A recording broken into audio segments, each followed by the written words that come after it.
इस किताब का उद्देश्य लोगों को ये बताना है कि जीवन में आने वाली परेशानियों से कैसे लड़े। अगर आप हमारे चैनल पर नए आए हो तो चैनल को सब्सक्राइब और बेल नोटिफिकेशंस को ऑन कर लीजिए। चलिए शुरू करते हैं। एक बार की बात है, एक लड़का था।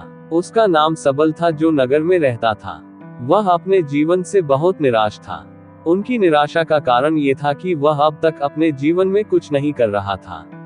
उसके माता पिता उसे ताने मारते थे कि आपके सभी मित्र कुछ न कुछ कर रहे हैं, लेकिन आप अभी भी घर बैठे हैं। दोस्तों के बीच भी अक्सर उनका मजाक उड़ाया जाता था।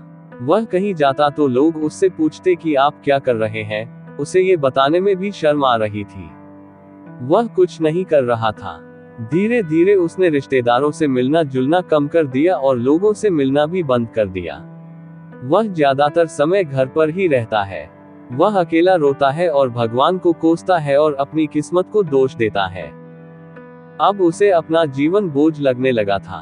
कभी कभी वह सोचता कि कब वह कुछ करने के योग्य बनेगा, और फिर वह सोचता कि जिंदा रहने से अच्छा मर जाना है। एक दिन वह अपने नगर की एक गली से गुजर रहा था।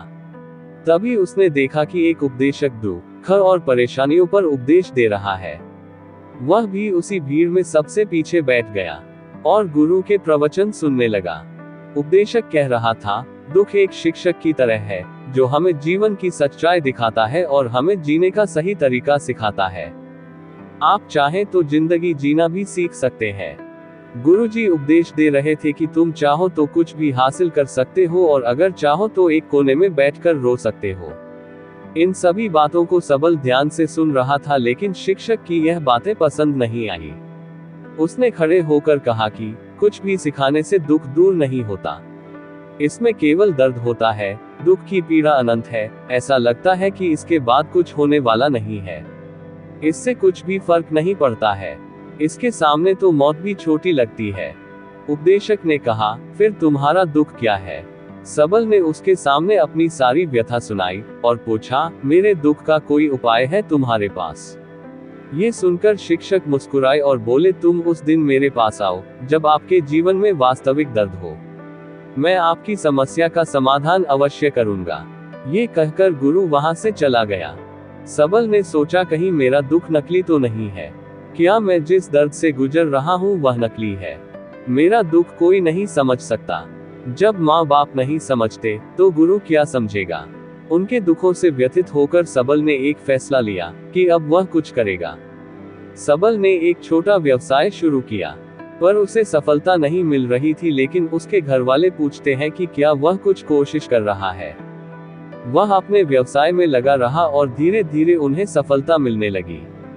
फिर उसने गति पकड़ी और केवल 3 साल के अंदर ही वह एक बड़ा बिजनेसमैन बन गया। अब सबल के आसपास ऐसे कई लोग थे जो उसकी परवाह करता था, जो उससे प्यार करता था। अब उनके परिवार के सदस्य भी उसकी तारीफ करते नहीं थक रहे थे। दिन ब दिन उसके मित्रों की संख्या बढ़ती जा रही थी। अब वह अपनी जिंदगी से बहुत खुश था। उनके कुछ दोस्तों ने उन्हें सलाह दी कि जब आप एक बड़ा बिजनेसमैन बनकर बहुत खुश हैं, तो सोचिए आपको कितनी खुशी होगी अगर आप इस शहर और इस राज्य के सबसे बड़े बिजनेसमैन बन जाते हैं। कितने लोग आपसे जुड़ना चाहेंगे, आपकी कितनी बड़ी ख्याति होगी, और स्वयं राजा भी आपसे दोस्ती करना चाहेंगे और जरूरत पड़ने पर ही आपसे पैसे उधार लेंगे। दोस्तों की यह बात सबल के मन में घर कर गई। अब वह और पैसे कमाने की कोशिश करने लगा, लेकिन उसे ये सब बहुत ही जल्दी चाहिए था। वह समय बर्बाद नहीं करना चाहता था। उनका अधिकांश समय इन चीजों को प्राप्त करने में गलाने लगा। इसलिए वह ऐसे काम करने लगा जो सही नहीं था। उसने बड़ा उधार लेना शुरू कर दिया। उसके दोस्तों से पैसे की मात्रा और अधिक मुनाफा कमाने के लालच में वह अपने माल में मिलावट करने लगा। उसने अन्य व्यापारियों के खिलाफ भी साजिश रची और उन्हें डराया धमकाया। जैसा उसके दोस्त कहते थे वैसा ही करता था। वह इन तरीकों से ज्यादा पैसा कमा रहा था, पर अब उसके जीवन में पहले जैसा चैन न था। उनके मन की शांति गायब हो गई थी और वह रात को सो नहीं पाता था।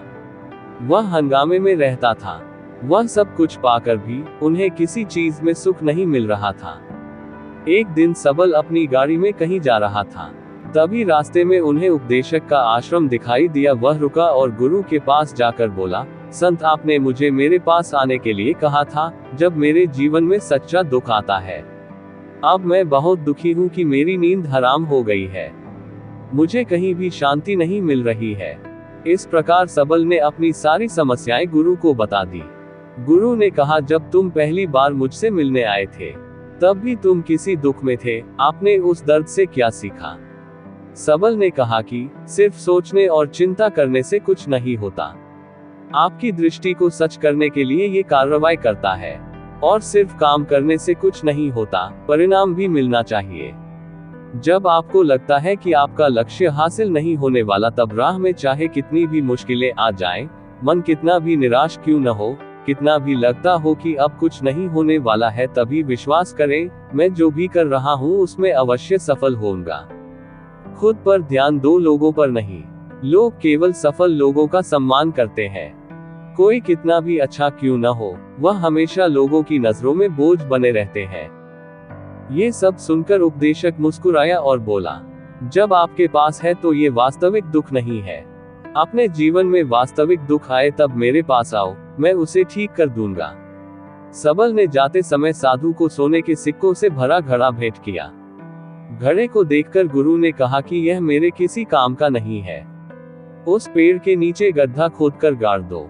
सबल ने घड़े को पेड़ के नीचे दबा दिया, जैसा कि गुरु ने बताया, और वहां से चला गया। कुछ दिनों से कारोबार ठीक चल रहा था, लेकिन व्यापार के गलत तरीके के कारण धीरे धीरे उसे व्यापार में घाटा होने लगा। उसकी सारी दौलत धीरे धीरे खत्म होने लगी, और एक दिन ऐसा भी आया जब उसके पास कुछ भी नहीं बचा और उस पर कर्ज का बोझ चढ़ गया था, परंतु वह निश्चिंत था, क्योंकि उसने अपना सारा कर्ज अपने दोस्तों से लिया था।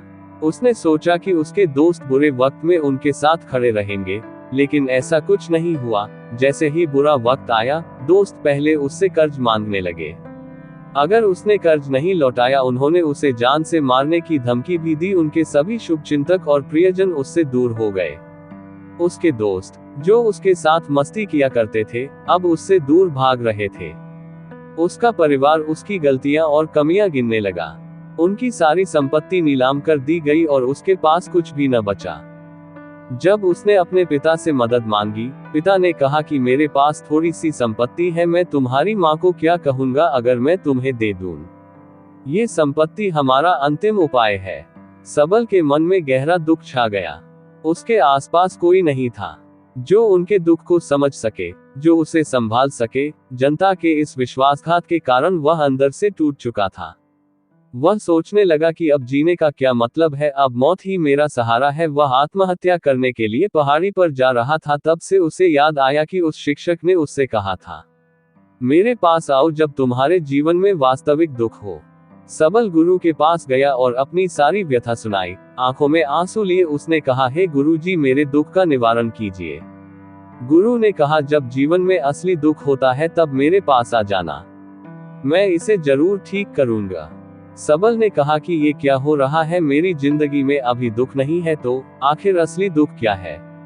गुरुजी ने सबसे कहा कि पहले आप मुझे बताओ, आपने अपने दुख से क्या सीखा? सबल ने कहा कि मैंने वह सीखा, जो लोग हमारे जीवन में आते हैं वह हमारी सफलता और प्रगति के कारण वो हमें धोखा जरूर देंगे, क्योंकि बुरे समय में वे हमारे साथ नहीं खड़े होंगे।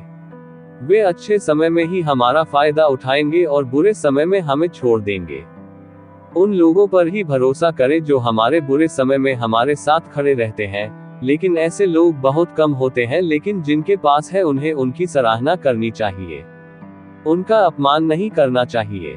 मैंने कभी भी किसी के खिलाफ साजिश नहीं की। अपना काम ईमानदारी और धैर्य से करें और कभी लालची मत बनो। अपने सारे दुख दर्द और अनुभव बयां करने के बाद सबल गुरुजी के सामने आंखों में आंसू लिए बैठ गया। कुछ देर बाद साधु उठे और पेड़ के नीचे एक गड्ढा खोदा और घड़ा निकाल लिया, जो सोने के सिक्कों से भरा हुआ था। उसने सबल को देकर कहा, मेरे पास आओ जब तुम्हारे जीवन में वास्तविक दुख हो। सबल ने अपने शिक्षक को धन्यवाद दिया और उसे प्रणाम करके चला गया। उस पैसे से उन्होंने एक छोटा सा व्यवसाय शुरू किया। अब वह छोटा व्यापारी बनकर भी खुश है। उन्होंने पूरी लगन और ईमानदारी से कारोबार किया। जल्द ही वह अपने शहर का एक बड़ा व्यापारी बन गया। उनका जीवन सुख सुविधाओं से भरा हुआ था। लेकिन कोई कितना भी अच्छा क्यों न हो, लेकिन जीवन में दुख आता है तो सबल के जीवन में भी दुख आते थे। अपने माता पिता की मृत्यु के रूप में वे दोनों एक ही दिन मर गए। सबल अपने माता पिता से बहुत प्यार करता था, इसलिए उनके निधन से उन्हें गहरा सदमा लगा। वह शवों को ले गया, दोनों को शमशान घाट ले गया, जहां अंतिम संस्कार किया गया। वहां उसने अपने माता पिता का शव जलता हुआ देखा तो उनका मन बेचैन हो उठा। उसके मन में कई सवाल उठने लगे। वह घर वापस आ गया, इसलिए उसने अपने माता पिता के घर और संपत्ति को देखा, जिसके लिए उनके पिता हमेशा लड़ते रहे। आज जो छूटा पड़ा है, जिन्होंने इसकी देखभाल की, इसके लिए लड़ने वाले इस दुनिया से चले गए। उसके पिता ने जो कुछ कमाया वह सब यहीं रह गया। एक दिन पहले तक उसके पिता मारपीट करते थे किसी के साथ उसकी संपत्ति के लिए। आज वो खुद इस दुनिया से चले गए। उसका मन ऐसे अनेक विचारों के बवंडर में था। वह अंदर से अकेला और डरा हुआ महसूस कर रहा था। वह खाली महसूस कर रहा था। उसे लगा कि कुछ है, वह समझ नहीं सका। इसलिए वह गुरु के पास गया। उसे देखकर गुरु जी ने कहा, क्या जीवन में कोई दुख है? सबल ने कहा, वैसे तो जीवन में कोई दुख नहीं है, सब कुछ अच्छा चल रहा है, लेकिन आज मेरे माता पिता का देहांत हो गया है। मैं इस घटना से बेहद दुखी और परेशान हूँ। गुरु जी ने कहा, इसमें दुखी होने की क्या बात है? एक दिन सबके अपनों को मरना है। कोई न कभी जिया है और न कभी रहेगा। एक दिन तुझे भी मरना है। शायद तुम कल ही मर जाओगे, या आप आज भी मर सकते हो। सबल ने कहा, क्या कह रहे हो गुरु जी? मैं भी मर जाऊंगा, लेकिन मैं अभी जवान हूँ। गुरु ने कहा कि सब जी रहे हैं इस भ्रम में कि मृत्यु केवल दूसरों को आती है, बड़ों के पास ही आती है। लेकिन जवान और बूढ़े मर जाते हैं, बच्चे मर जाते हैं। मौत का उम्र से कोई लेना देना नहीं है। ये सभी को प्रभावित करता है। मास्टर जी की ये बातें सबल के मन में घर कर गईं, और वह चुपचाप चला गया। लेकिन उसका मन अभी भी बेचैन था। वह खाली महसूस कर रहा था। वह सारा दिन अपने बारे में ही सोचता रहा कि वह कौन है, वह इस दुनिया में क्यों आया है, क्या जीवन का लक्ष्य केवल चीजों को खाना और मरना है? ऐसे कई सवाल उसके दिमाग में लगातार उठ रहे थे, लेकिन उन्हें अपने किसी भी सवाल का जवाब नहीं मिल रहा था और उसका दुख दिन ब दिन बढ़ता ही जा रहा था। इसलिए कुछ दिन बाद वह फिर से गुरुजी के पास पहुंचा और बोला, हे स्वामी, मैं बहुत दुखी हूँ, क्योंकि मैं यह नहीं जान पा रहा हूँ कि मैं कौन हूँ और मैं इस दुनिया में क्यों आया। ये सुनकर गुरुजी मुस्कुराए और बोले, आज आपके जीवन में पहली बार सच्चा दुख उत्पन्न हो गया है। ये वास्तव में दुख कहलाने के लायक है। हम नहीं जानते कि हम कौन हैं, हम क्यों आए हैं, क्या करें, कैसे करना है। सबल ने अपने गुरु से कहा कि उसकी दुर्दशा दूर करो। गुरु ने कहा कि हम सभी इंसान हैं, जीवन भर संग्रह करते रहते हैं। सबल ने कहा कि सभी इंसान जीवन भर धन, सम्मान, परिवार, प्रतिष्ठा, मित्र, शत्रु आदि जमा करता है। गुरु ने पूछा, क्या हम एकत्रित की गई चीजों में से कुछ भी अपने साथ ले जा सकते हैं? सबल ने कहा, कोई भी इंसान अपने साथ कुछ भी नहीं ले जा सकता, वह सिर्फ अकेला ही जाता है। मेरे माता पिता भी अपने साथ कुछ भी नहीं लेकर गए, सब कुछ धन संपत्ति वैभव सब कुछ यहाँ पर छोड़ कर गए।